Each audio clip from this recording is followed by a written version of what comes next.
Para los que no me conocen, soy el Dr. Giraud, neurólogo, trabajo en Nicaragua y en la mañana de hoy vamos a estar hablando 20-25 minutos aproximadamente sobre los beneficios del ejercicio físico en el cerebro. Bueno, hay varias cosas que podemos, voy a modificar el video para no perdernos nada aquí. Espérense un momentico, esto no, esto es lo que voy a modificar, lo voy a poner aquí.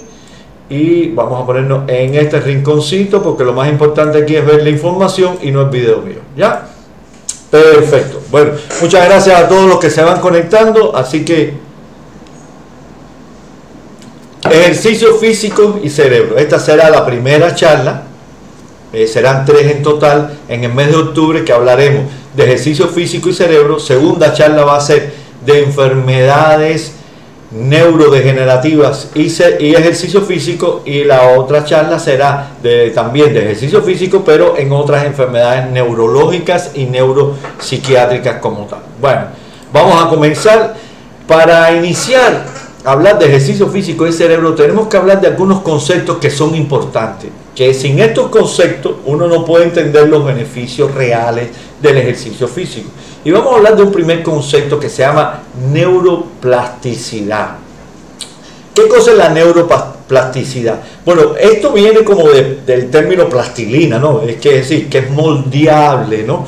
Pero ese término tiene que ver con la capacidad que tiene nuestro cerebro de adaptarse a los cambios, digamos, a los estímulos medioambientales como tal. Es decir, tú tienes un estímulo, ya sea negativo o sea positivo, y ese estímulo genera cambios en nuestro cerebro. Si nosotros tenemos la costumbre de levantarnos siempre a la misma hora, acostarnos a las 10, levantarnos a las 5 a las 6 de la mañana, hacer ejercicio, alimentarnos saludablemente, no ingerir bebidas alcohólicas en exceso, no fumar, bueno, nuestro cerebro se va a adaptar a todos esos cambios y nuestro cerebro va a funcionar de manera adecuada. Si tenemos la capacidad, es decir, si tenemos el hábito de consumir entonces sustancias tóxicas, consumimos marihuana, cocaína, el cerebro también va a hacer cambios, y esa es la capacidad que tiene nuestro cerebro de modificarse en dependencia a los estímulos y hacer entonces conexiones nuevas entre neuronas, hacer nuevas neuronas que lo que van a recordar que lo que a mí me gusta es la bebida alcohólica, las drogas y esas cosas, o que prefiero los estímulos más sanos y adecuados para nuestro cerebro. Es decir, este concepto es importante, que nuestro cerebro cambia en dependencia al estímulo que nosotros le demos. Pero también vamos a hablar de otros conceptos que tienen que ver con el momento del individuo, es antes del nacimiento o prenatal, después del nacimiento o postnatal, los conceptos que tienen que ver con neurulación, y vamos a ver qué cosa es, la neurogénesis, que las neuronas migran, la formación de nuevas sinapsis, y todos estos conceptos los vamos a ver en la siguiente gráfica, que es muy ilustrativa. Por ejemplo, en esta gráfica podemos ver que existen, digamos, procesos que ocurren antes del nacimiento.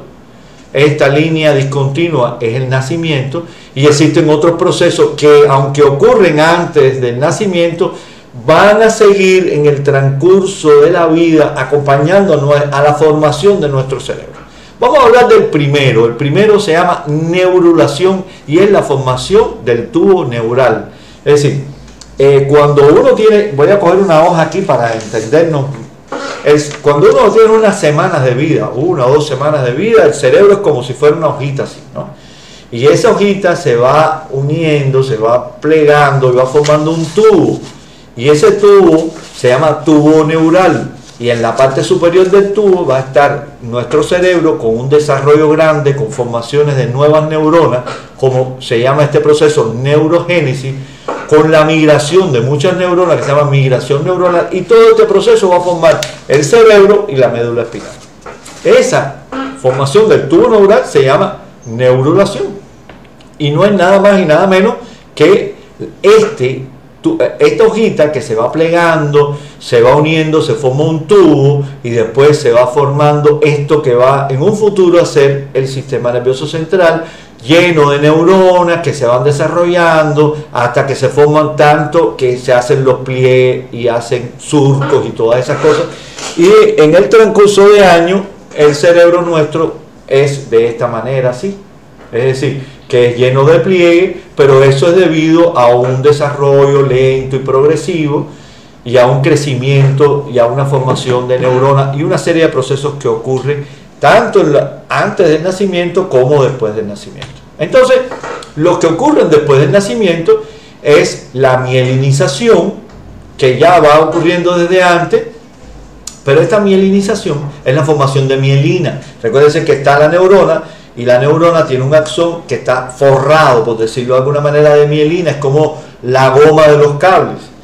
La sinaptogénesis, estos son nombres raros, pero a la larga, si usted lo divide, son un nombre sencillo. Sinapto es sinaxis, es unión de neuronas con neuronas, es decir, la formación de nuevas neuronas, la formación de nuevos axones, y la apoptosis es la muerte celular. Las neuronas que no me son útiles, que no sirven para nada, las voy destruyendo con un proceso que se hace dentro del organismo, y así voy optimizando mi cerebro como tal. Bueno, hasta aquí conceptos que son importantes: prenatal, antes del nacimiento; postnatal, después del nacimiento, y en el transcurso de toda nuestra vida. ¿De acuerdo? Entonces vamos a seguir.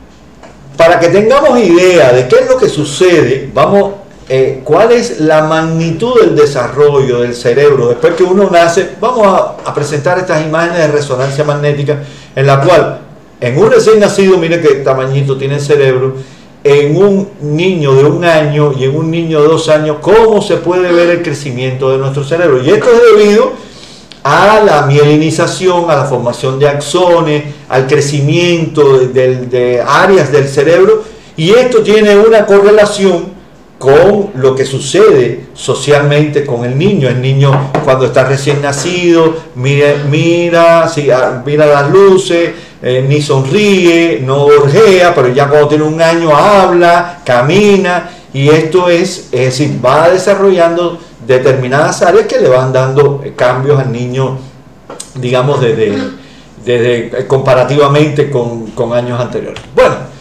para que tengamos otra idea, déjenme tomarme un cafecito. Esta es la maduración del cerebro. Nuestro cerebro madura desde las partes más posteriores a las partes más anteriores. Aquí, por ejemplo, a los 7 años, la corteza cerebral todavía no está madura. Esta corteza cerebral va madurándose. La maduración aquí la podemos observar en rosadito, es decir, este es rosa viejo o algo así. Entonces, esta maduración ocurre de las partes más posteriores a las partes más anteriores de nuestro cerebro, y aquí estamos viendo los años: 7, 8, 9, 10, 11, hasta 13. No quiere decir que a los 13 años nuestro cerebro está maduro, sino la corteza cerebral se madura con un máximo de 13 años, pero todavía falta la sustancia blanca, que se madura más lentamente. Pero, ¿qué quiero decirle? Que si el proceso de maduración es de las regiones posteriores, en la parte posterior está la visión y otras funciones, pero en las partes anteriores de nuestro cerebro está la conducta, la madurez, es decir, el comportamiento. Por lo tanto, a los 13 años no hay un comportamiento adecuado, o a los 12 años, porque todavía no se ha madurado nuestro cerebro. Bueno, todos estos son procesos que tenemos que conocer. Entonces, ¿cómo influye el ejercicio en esto? Bueno, ya hablamos que la capacidad que tiene nuestro cerebro, es decir, de tener un estímulo adecuado, de haber cambios en nuestro cerebro para que haya un funcionamiento de los procesos biológicos adecuados, tiene que haber un estímulo adecuado. Y este estímulo adecuado, en la mañana de hoy, ya hablamos de mucho, de dormir, de tener una buena alimentación, de los hábitos, por ejemplo, higiénicos, de los hábitos de lectura, del conocimiento, de aprender nuevos idiomas. Todos esos son estímulos adecuados. Pero hoy vamos a hablar de ¿qué? Vamos a hablar de ejercicio. Cómo un estímulo adecuado como el ejercicio es capaz de provocar en nuestro cerebro cambios para que exista entonces un mejor funcionamiento de los procesos biológicos. Entonces, ahora, antiguamente el ejercicio estaba relacionado, bueno, desde el punto de vista, digamos, tradicional, podemos decir que el ejercicio, uno decía, voy a hacer ejercicio para bajar de peso, voy a hacer ejercicio porque el cardiólogo me lo mandó, porque si tengo el colesterol elevado, voy a hacer ejercicio porque quiero tener una mejor figura para ir a la playa.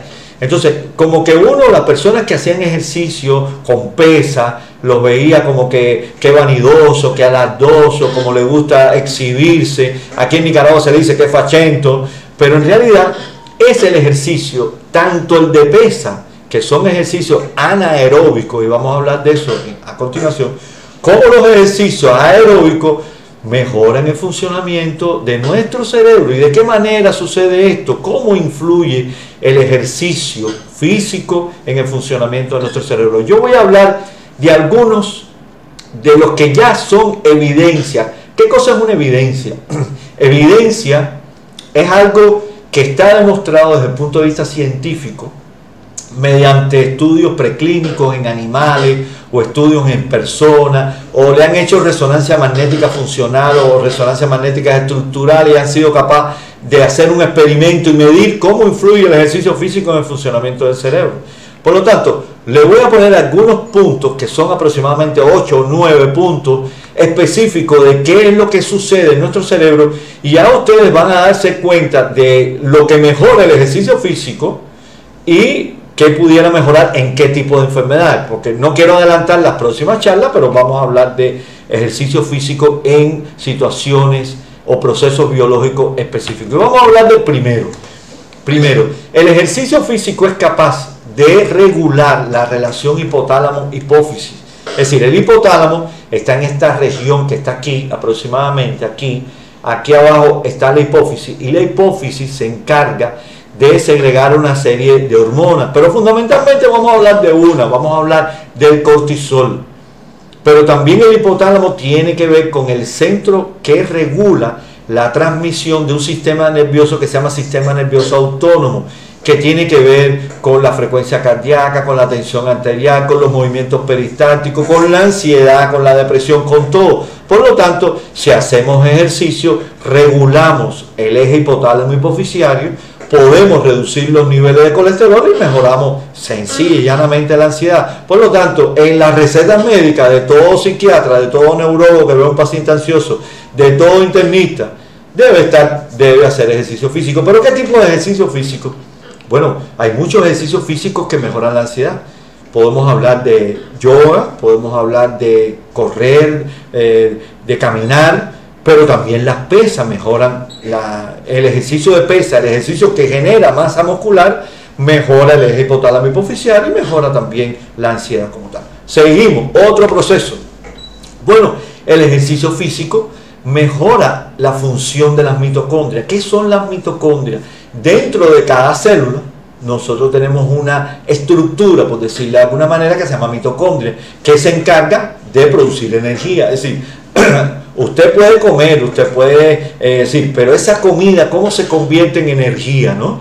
Se convierte en energía gracias a una estructura intracelular que se llama mitocondria. Y esta mitocondria, entre otras cosas, tiene que ver con el oxígeno, pero también ella produce sustancias que son derivadas del oxígeno. Se llaman ERO o especies reactivas de oxígeno, pero esto hace daño y esto genera enfermedades. Y esto puede dar alteraciones a nivel del DNA o ADN mitocondrial. Por lo tanto, el ejercicio físico puede provocar una mejoría de la actividad antioxidante, es decir, mejora la funcionabilidad de la mitocondria y el cerebro está cargadito de mitocondria, por lo tanto, evita incluso algunas enfermedades que tienen que ver con el estrés oxidativo. Y yo no sé si han oído hablar, los que no son médicos, por supuesto, del estrés oxidativo, pero enfermedades que tienen que ver con el estrés oxidativo, como el envejecimiento fisiológico, como el Alzheimer, como el Parkinson, como la esclerosis lateral amiotrófica, como un sinnúmero de enfermedades que tienen que ver con el estrés oxidativo, este tipo de ejercicio físico, cualquier tipo de ejercicio físico, entonces tiene que ver con la reducción del estrés oxidativo nuestro. Bueno, pero seguimos. Entonces, mejora que también el flujo sanguíneo cerebral. Ya sabemos. Bueno, déjenme explicarle algo. Nuestro cerebro recibe el 20% de la sangre que sale del corazón. Lo recibe incluso en contra de la gravedad. Y pesa el 2% de lo que pesa el cuerpo. Por lo tanto, recibe sangre a grandes cantidades no correlacionado con su peso, porque lo lógico sería en dependencia al peso, así es la cantidad de sangre que te le voy a enviar. Pero entonces es un tejido muy demandante de sangre. ¿Y qué pasa con el ejercicio? Pasa sencillamente que este ejercicio, los ejercicios ya sean aeróbicos o anaeróbicos, yoga, cualquier tipo de ejercicio, aumenta el flujo sanguíneo cerebral, mejora el funcionamiento del cerebro y nos permite que nosotros entonces tengamos una disminución de la frecuencia de las enfermedades degenerativas como tal. Seguimos y vamos a hablar del ejercicio y la memoria. A ver, dentro de nuestro cerebro hay un área que está aquí adentro, dentro del área temporal medial, es decir, la parte más medial del temporal. Esa área se llama hipocampo. Dentro del hipocampo hay varias estructuras y una que se llama giro dentado, que es una estructura que está dentro del hipocampo. Esto constituye un almacén de memoria, es decir, aquí están las neuronas que conservan la memoria episódica de los episodios de la vida, la memoria reciente, que es una de las primeras memorias que se afecta en el Alzheimer. Se ha visto que hacer ejercicio, por ejemplo, específicamente caminar, mejora la actividad del glutamato en el giro dentado, en esa área ahí del hipocampo, mejora la memoria y puede mejorar incluso o evitar o retardar el inicio de una enfermedad, de una demencia, de un deterioro cognitivo o de una enfermedad de Alzheimer como tal. Por lo tanto, caminar es una buena opción para mejorar la memoria, para mejorar el hipocampo, y se ha visto que aumenta el nivel del hipocampo, o por lo menos no disminuye el nivel del hipocampo cuando caminamos. Por ejemplo, caminar sencillamente.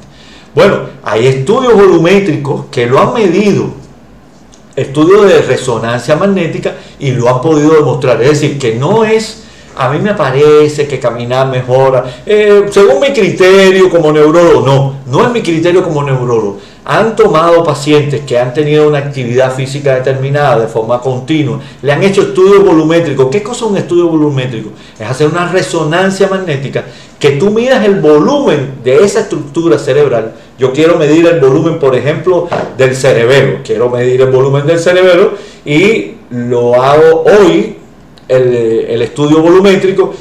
Mando al paciente, hago un experimento durante 6 meses, durante un año, va a caminar y quiero volver a medir el volumen del cerebelo para ver si ha mejorado o no ha mejorado, o por lo menos no se ha deteriorado. Y se ha visto que los estudios volumétricos han demostrado que digamos, el hipocampo, el giro dentado, persiste el tamaño o incluso se incrementa el tamaño. Y vamos a ver algunos estudios ya, y vamos a ver la referencia bibliográfica también.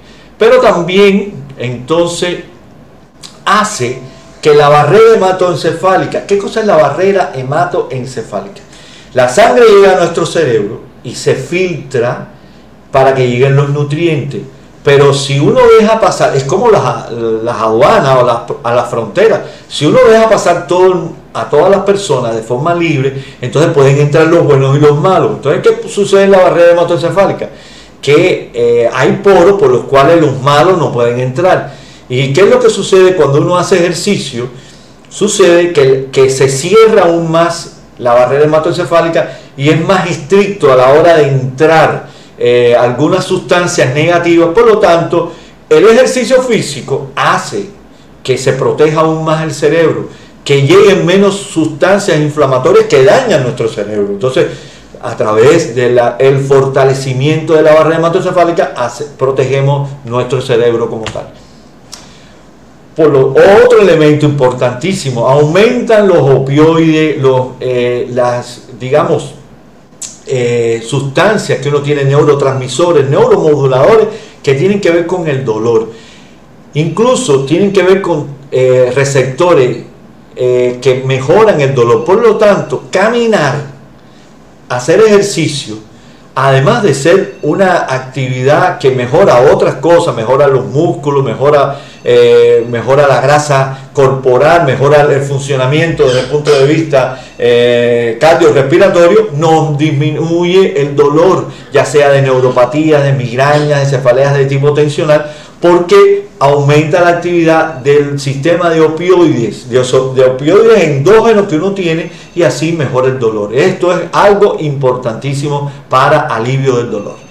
Entonces, hay otra cosa que es vital, que son los factores que se llaman factores neurotróficos, ¿sí? Factores que van a tener determinadas funciones en nuestro organismo. Y estos factores están en el músculo como tal y se llaman mioquinas. Estos factores segregan, salen a la circulación teniendo un efecto importantísimo que puede ser, por ejemplo, antiinflamatorio, anti-envejecimiento, neuroprotector.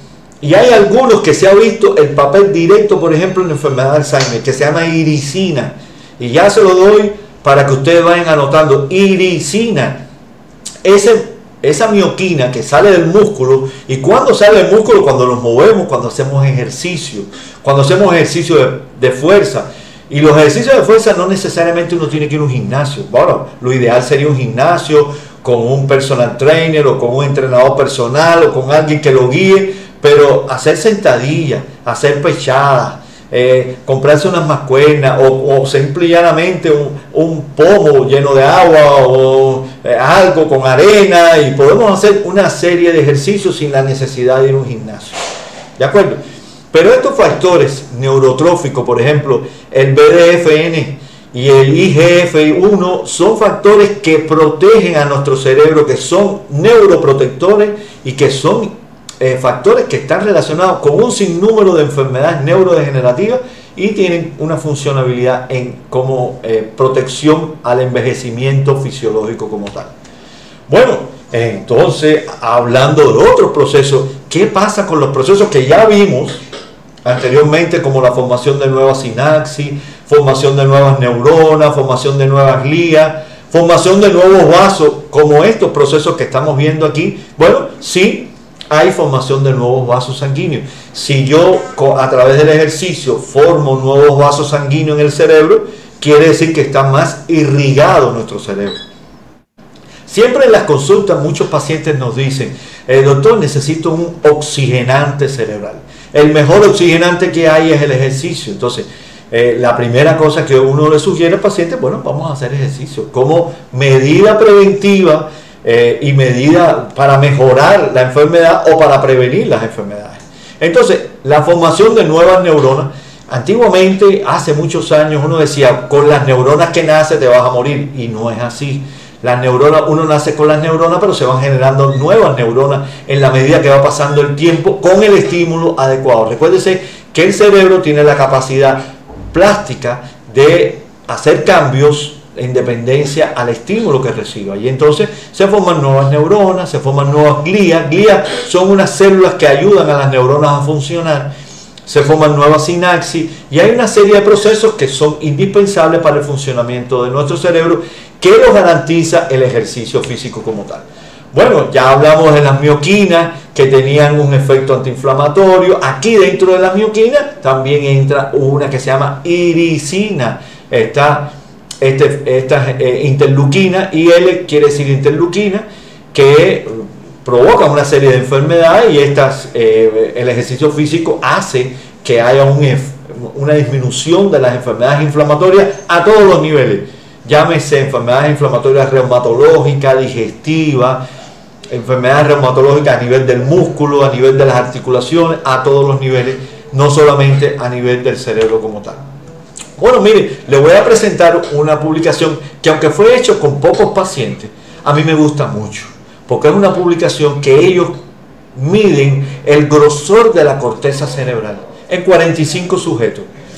25 de grupo de ejercicio y 20 del grupo control. Es decir, los del control le hicieron una resonancia antes y una resonancia a los 6 meses. Y los de ejercicio, y los del grupo de ejercicio también le hicieron una resonancia antes y a los 6 meses, pero con ejercicio. El grupo de ejercicio. El grupo de ejercicio hizo ejercicio de forma continua todos los días durante 6 meses. 20 minutos de anaeróbico y 40 minutos de aeróbico. Es decir, y caminaron, caminadora, bicicleta durante 40 minutos. Y después hicieron pesas, sentadillas, pechadas con un entrenador personal. A los 6 meses le hicieron la resonancia y midieron en ambos grupos. Esto se hace a ciegas, tú no sabes quién hizo ejercicio ni quién no hizo ejercicio. Las personas que están evaluando esta resonancia no saben nada, lo único que hacen es medir la corteza cerebral. Y midieron la corteza cerebral y demostraron que sí, que aumentaba el volumen de la corteza cerebral en sentido general. Por lo tanto, el ejercicio, mediante esto, y hay un sinnúmero de publicaciones, ya sea ejercicio de fuerza, ya sea ejercicio cardiovascular, cada uno tiene su función. A mí me gusta la combinación, hacer un poco de fuerza y hacer un poco de ejercicio aeróbico que mejoran la capacidad cardiorrespiratoria, es decir, la combinación es ideal. Tampoco te puedes fatigar en los ejercicios de fuerza, pero todo depende de los objetivos que tengan las personas. Si tu objetivo es aumentar masa muscular, es ejercicio de fuerza. Si tu objetivo es, digamos, mejorar tu capacidad cardiovascular, bueno, debes hacer un poquitico más de ejercicio aeróbico o cardiorrespiratorio, elíptica, caminar, bicicleta y esas cosas. Pero lo ideal es la combinación de ambos. Pero si algo es importante es generar masa muscular, porque el músculo nos protege de muchas enfermedades. Bueno, hasta aquí todo lo que teníamos para el día de hoy. Entonces, bueno, me dejan la pregunta en los comentarios.